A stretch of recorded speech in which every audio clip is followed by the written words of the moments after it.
Hello and good evening to you. BBC London has learned that a fatal fire in a two-bedroom flat in East London earlier this month had at least 18 private renters living there. Other residents in the block say they complained to the local council about overcrowding and safety concerns, but claim their warnings were ignored. However, Tower Hamlets says it did investigate and tonight told us it's begun a criminal investigation. Here's our correspondent Tara Welsh with the story. This is the two-bedroom flat that was being shared by at least 18 men, one toilet and one bathroom. Nazmush, who's a student, has been living there for several months. All boys living in just a two-bedroom flat, how would be the condition of that? And there was some bed bugs as well, so some nights all of us had trouble sleeping. Even I had scars all over my hand because of the bed bugs. Students, hospitality workers and food couriers were among those living there. The weekend before last, a fire broke out at the home, believed to be caused by a battery for an e-bike. So it started spraying like a rocket. First white smoke, then black smoke, and we can't see anything. Started shouting. I pulled two persons, him and one other person. I pulled them outside. How many people do you think you got out of there? People, all the people in my room.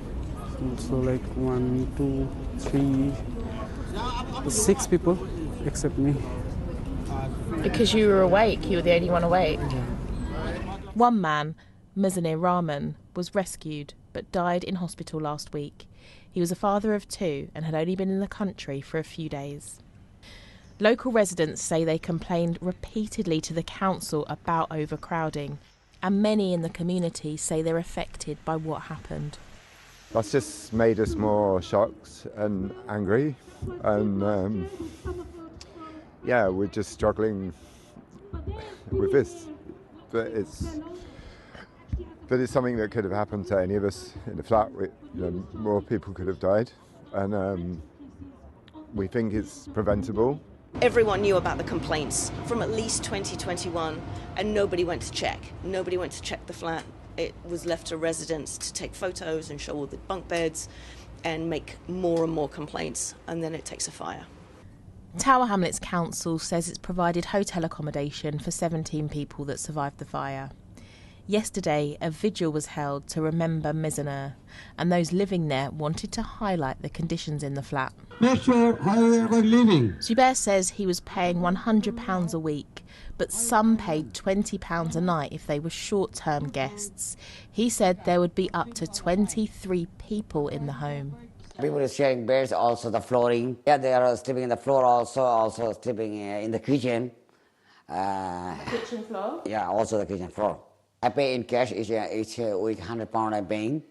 It's been more than a week since the fire, but when you come up here, the smell is still really strong. But what's most striking is actually how small this flat is. You wonder how on earth 18 or more people were living inside here.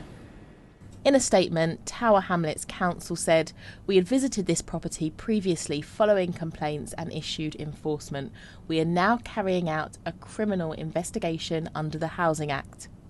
It is shocking that Mizanir Rahman has lost their life, and our thoughts are with his family and friends." The landlord of the flat denied responsibility for any overcrowding and said the claims were false. He said he was renting to 3 people only and was unaware 18 were living in the flat until the night of the fire. That's disputed by those that were staying there, who say they paid to live here because there was nowhere else. When I came here, I thought, is this London? Is this really London? Is this how people live in London? And Tara's with me, a tragic outcome here. And just to clarify, these are people paying to try to find a reasonable place to live, but clearly what we've seen there. Yeah, as you heard, some say they were paying £90 a week, others £100 a week. And they were, most of them, low-paid workers, so working in the gig economy. Some were delivering, food to people's houses, others worked in restaurants, some would have been on 0 hours contracts. And I said to at least 3 of them, why did you stay here? And they said, well, we tried. We looked every day. We searched for somewhere else to live, and there's just nothing else out there. And I've done stories recently talking about how difficult it is to rent in London. You know, rents going up kind of record levels. We've heard about people kind of queuing around the block, about bidding wars. So, you know, many of them will have come here to England, you know, for the first time, and yeah, they kind of were staying here because they literally couldn't find anything else. And is this an issue for other boroughs as well as Tower Hamlets? Do we know how widespread this is?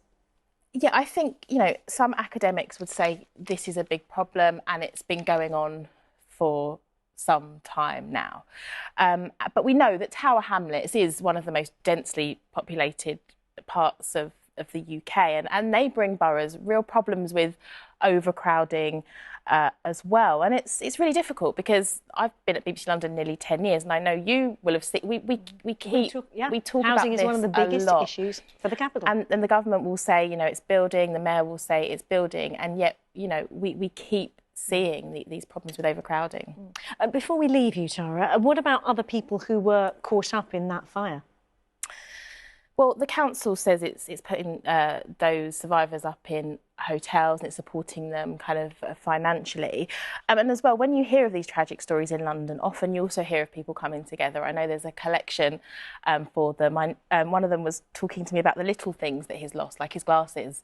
And he says, you know, haven't been able to see since last weekend. And, you know, lots of their families are abroad, so they can't go to anyone for that support. But what someone said to me today is a lot of them are still really traumatised. And actually it's going to take a long time for them to get over that fire. In tough times, as you say, people coming together. Tara, many thanks for that. Tara Welsh there.